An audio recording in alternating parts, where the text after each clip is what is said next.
ಹುಮನಾಬಾದ್ ತಾಲೂಕಿನ ಉಪಚುನಾವಣೆಯಲ್ಲಿ 33 ಮತಗಳು ಚಲಾವಣೆಯಲ್ಲಿದ್ದು 33ರಲ್ಲಿ ನಾನು ಕಾಂಗ್ರೆಸ್ ಪಕ್ಷದ ಬೆಂಬಲಿತ ಅಭ್ಯರ್ಥಿ 27 ಮತಗಳು ನಾನು ಪಡೆದಿದ್ದೇನೆ.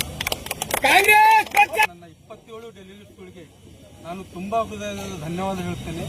ಹಾಗೂ ವಿಶೇಷವಾಗಿ ನಮ್ಮ ಪಾಟೀಲ್ ಪರಿವಾರ ಹುಮನಾಬಾದ್ ನನ್ನ ಗೆಲುವಿಗೆ ಕಾರಣರಾದಂಥವ್ರು ಮಾಜಿ ಸಚಿವರು ರಾಜಶೇಖರ್ ಪಾಟೀಲ್, ಚಂದ್ರಶೇಖರ್ ಪಾಟೀಲ್, ಭೀಮರಾವ್ ಪಾಟೀಲ್, ಈರಣ್ಣ ಪಾಟೀಲ್, ಅಭಿಷೇಕ್ ಪಾಟೀಲ್ ಅವರಿಗೆ,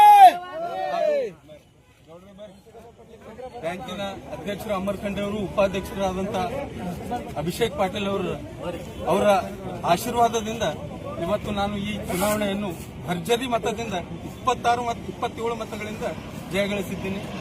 ಒಗ್ಗಟ್ಟಾಗಿ ಹುಮನಾಬಾದಿನ ಮಹಾಜನತೆಯವರು ಎಲ್ಲರಿಗೂ ನಾನು ಧನ್ಯವಾದ ಮತ್ತೆ ಅಭಿನಂದನೆ ಕೋರಕ್ಕೆ ಬಯಸ್ತೀನಿ.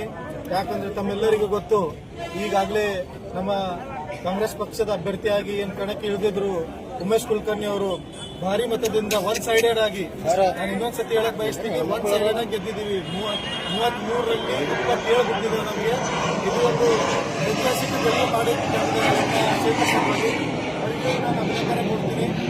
ಇದೇ ರೀತಿಯಾಗಿ ನಮ್ಮ ಪಕ್ಷದ ಲೀಡರ್ ಆಗಿರುವಂತಹ ಮಾಜಿ ಮಂತ್ರಿಗಳು ರಾಜಶೇಖರ್ ಪಾಟೀಲ್ ಅವರ ಮಾರ್ಗದರ್ಶನದಲ್ಲಿ, ಭೀಮರಾವ್ ಪಾಟೀಲ್ ಅವರ ಮಾರ್ಗದರ್ಶನದಲ್ಲಿ, ವೀರಣ್ಣ ಪಾಟೀಲ್ ಅವರ ಮಾರ್ಗದರ್ಶನದಲ್ಲಿ, ಚಂದ್ರಶೇಖರ್ ಪಾಟೀಲ್ ಅವರ ಮಾರ್ಗದರ್ಶನದಲ್ಲಿ ನಮಗೇನು ಹೇಳ್ಕೊಟ್ಟಿದ್ರು, ಯಾವ ರೀತಿಯಾಗಿ ನಾವು ಎಲೆಕ್ಷನ್ ನಡೆಸಬೇಕು, ಯಾವ ರೀತಿಯಾಗಿ ನಮ್ಮ ಜನ ಹತ್ರ ಹೋಗಿ ಅವರು ಮನವೊಲಿಕೆ ಅವ್ರಿಗೆ ಮಾಡ್ಕೋಬೇಕು, ಅವ್ರಿಗೆ ಹೋಗಿ ಯಾವ ರೀತಿಯಾಗಿ ನಾವು ಕೆಲಸ ಮಾಡ್ತೀವಿ, ಬರ್ತಕ್ಕಂಥ ದಿನದಲ್ಲಿ ನಿಮ್ಮ ಬೆನ್ನೆಲುವಾಗಿ ಇರ್ತೀವಿ ಅಂತ ಹೇಳಿಬೇಕು. ಅವ್ರಿಗೆ ಹೋಗೆಲ್ಲ ತಿಳಿಸಿದಾಗ ಅವರೆಲ್ಲ ಕಲ್ತ್ಬಿಟ್ಟು ನಮ್ಮನ್ನ ವಿಶ್ವಾಸದಿಂದ 27 ಡೆಲಿಗೇಟ್ಸ್ ನಮ್ಮ ಪರ ವೋಟ್ ಹಾಕಿ ನಮ್ಮ ಗೆಲ್ಲಿಸಿದ್ದಾರೆ. ಅವರಿಗೂ ಎಲ್ಲ ಇವತ್ತಿದು ಇದು ಗೆಲುವು ಬರೀ ಉಮೇಶ್ ಕುಲಕರ್ಣಿದಿಲ್ಲ, ಇದು ಪೂರಾ ತಾಳ್ಮಡಿ ಜನತೆದ ಗೆಲುವಿದೆ. ಇದು ಹುಮನಾಬಾದ್ ಮಹಾ ಜನತೆದ ಗೆಲುವಿದೆ.